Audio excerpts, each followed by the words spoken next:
Part 3. Something is different the next evening. I wanted to hear her voice again. I made tea, sat on the floor in the same spot, and pressed play, already smiling before the static even started, already bracing myself to cry the good kind of tears. The static came first, just like before. Then her voice. But something was wrong. "Sarah," the voice said. "My sweet girl, did you sleep well last night? You always used to toss and turn when you were anxious about something. I could always tell, even when you were a teenager and thought you were hiding it from me." I froze, my tea cooling in my hands. I had tossed and turned the night before. Actually, no wait, I had fallen asleep on the floor, deeply, dreamlessly the best sleep I'd had in weeks. That didn't match. But more than that, the tape from the night before hadn't mentioned anything about sleep at all. It had talked about my birth, about my father, about hoping I found someone to love me. This was a different conversation entirely, a new one, layered on top of the old one like a second coat of paint. I told myself I was misremembering. Grief does strange things to memory. Maybe I had just forgotten a section. Maybe the tape was longer than I thought, and I hadn't listened all the way through the first time, and this was simply a part one had missed. The voice continued. "I know you found the wooden box in the attic. I know you drove to 3 stores looking for something to play me on. You always were stubborn like that. Even as a little girl, remember the time you refused to wear a coat in the snow because you wanted to prove you weren't cold? Do you remember the blue dress you wore to your 5th birthday party? You cried because it had a stain on it, and I told you nobody would notice, and you didn't believe me. And you sulked in the corner for 20 minutes until your father bribed you with cake. I did remember that dress. I hadn't thought about it in 20 years, hadn't thought about it since it happened. Actually, and yet the memory came rushing back whole and complete the second the voice mentioned it, like a door swinging open onto a room I'd forgotten existed. And I definitely, absolutely had not told anyone that I had visited 3 thrift stores to find a boombox. I hadn't even told my best friend that specific detail. I had only said I'd found an old player somewhere. There was no way my mother could have recorded that information before she died. There was no way anyone could have known that unless they were watching me, right now, in real time. My hands went cold. The tape clicked off again, exactly 10 minutes in. Same as before, the click sounding almost polite, like a door closing gently instead of slamming. I didn't sleep that night. I sat awake in bed with all the lights on, staring at the boombox sitting silently on my dresser, feeling like it was staring back, the way you can feel someone watching you from across a dark room, even when you can't see their eyes. Part 4. I try to explain it away in the morning. Sunlight helps. It always does.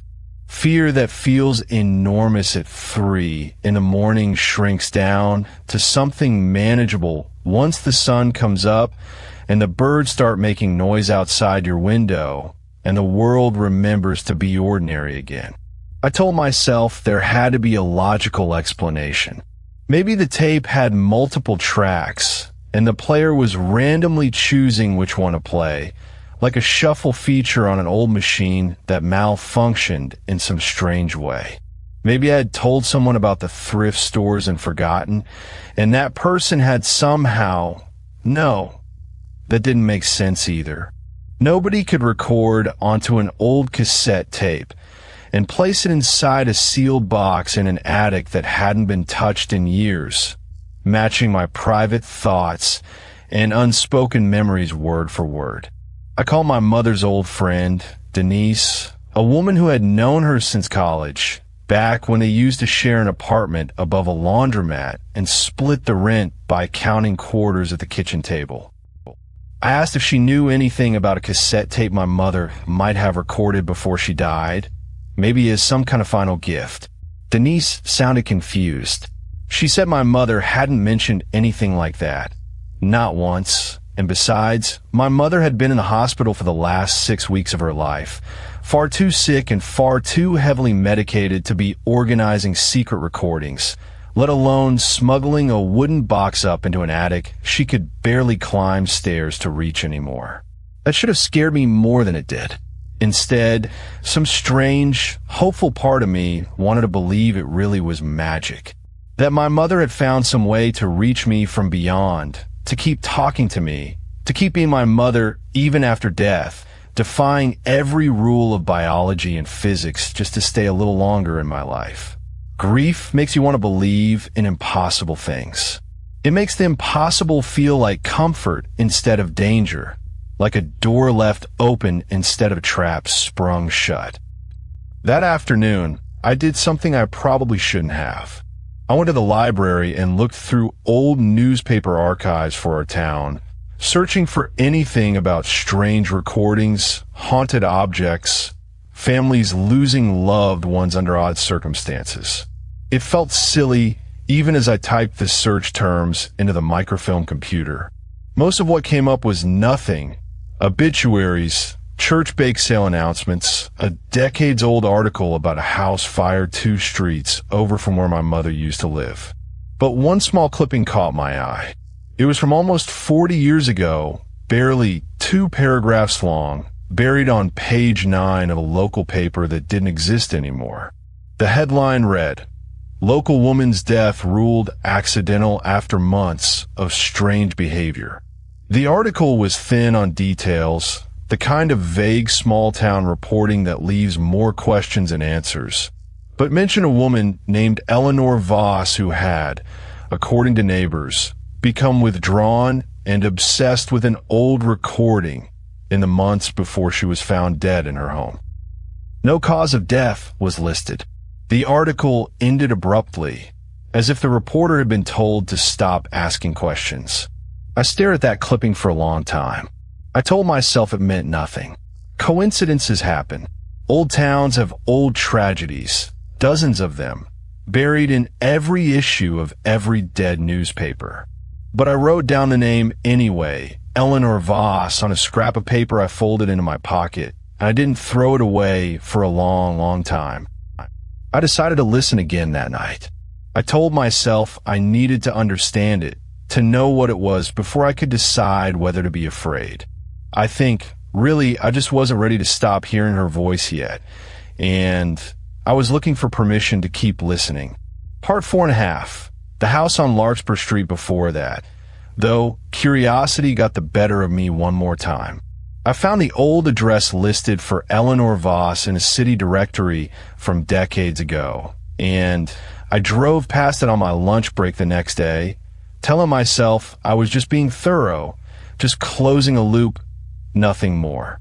The house was still standing, a narrow 2-story with faded blue siding, a chain-link fence around a yard gone to weeds. It looked ordinary, sad, maybe the way old houses look when nobody has loved them in a long time, but ordinary.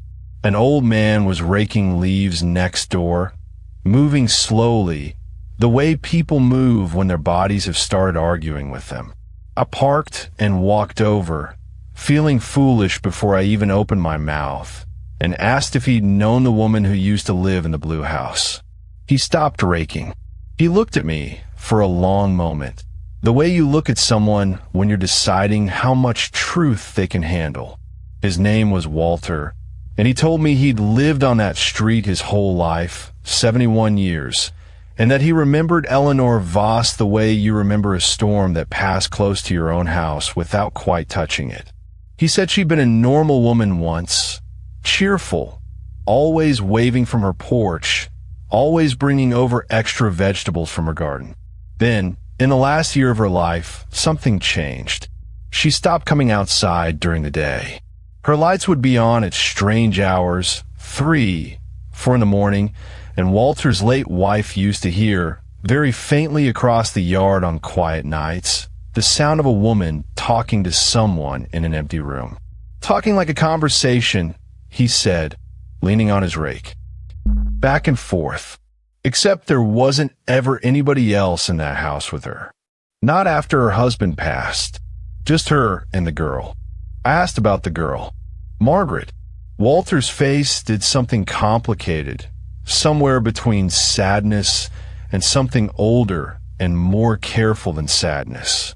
She stopped going to school, he said. Then Eleanor was gone. Found her in the kitchen one morning. They said, though nobody in this neighborhood ever believed the official word on how it happened. And the girl, he shook his head slowly. The girl was gone before the funeral. Family came and took her, people said. Relatives from out of state. I never saw her again after that. And neither did anybody else on this street. Not once, not in 71 years. You'd think a person would come back, even once, to visit a grave. She never did. Or maybe she never could. I thanked him and walked back to my car on legs that didn't feel entirely like my own, and I did not sleep well that night, long before the tape ever spoke to me about it directly. Something about the phrase, or maybe she never could, followed me home and sat in the passenger seat the whole drive back, and it has never quite gotten out of the car since. Part 5. The voice learns my name that night's recording started the same way. Static, then her voice. Sarah, it said, you called Denise today. She doesn't remember me telling her anything, does she? That's all right. I never told anyone about you and me. Not really. Some things are just between a mother and her daughter. My whole body went rigid. There was no way it could know about the phone call. No possible way. Unless it was somehow inside my life in a manner I couldn't understand or explain. You're scared now, the voice continued, and something about its tone had changed. It was still my mother's voice, exactly her pitch, exactly her softness, but underneath it, there was something colder, something patient, the way a predator is patient, waiting in tall grass for the exact right moment. You don't need to be scared, sweetheart. I just want to keep talking to you. Isn't that what you wanted? Didn't you want one more conversation with your mother? Didn't you pray for it some nights after I got sick? Didn't you lie in bed and beg whatever's listening to just let you talk to me one more time? I had. God help me, I had. I had prayed exactly that more than once in the darkest weeks after the diagnosis, when I understood for the first time that she was actually going to die and there was nothing anyone could do about it. I had never told a single living soul that I prayed that. I had been ashamed of it, somehow, like wanting more time was a selfish, greedy thing to want from God. I know things now that I never knew when I was alive, the voice said. I know you didn't visit me as much as you wanted people to think those last 2 months. I know you cried more about missing work than about missing me. Some days, and then you hated yourself for it in the parking garage before you came inside. I know you feel guilty about that. You don't have to feel guilty. I forgive you. I forgive you for all of it, sweetheart. Doesn't that feel good to hear? Doesn't that feel like exactly what you needed? That was too much.